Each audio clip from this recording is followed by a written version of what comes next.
আসসালামু আলাইকুম। আপনাদের সবাইকে হাফ মিনিট রেসিপির পক্ষ থেকে শুভেচ্ছা অভিনন্দন। কারণ আমি এখন হসপিটালে আছি।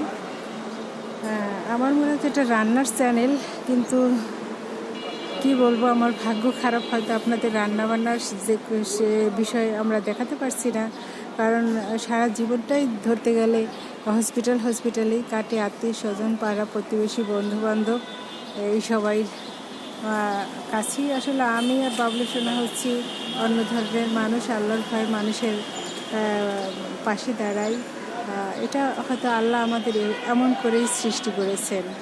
মানুষ ভালোবাসুক বা না বাসুক, আল্লাহর ভয়ে আমরা মানুষের পাশে দাঁড়াই। এই হসপিটালে মূলত এসেছি রমজান যেদিন শুরু, সব মানুষই তারাবি নামাজ পড়তেছি, তখন আমরা অ্যাম্বুলেন্সে করে এই হসপিটালে এসেছি। অনেক কাঠঘর করিয়ে শেষে ভর্তি হলো। পেশেন্টও ভালো আছে, সুস্থ আছে। সবাই দোয়া করবেন, ভালো থাকবেন। আল্লাহ হাফেজ।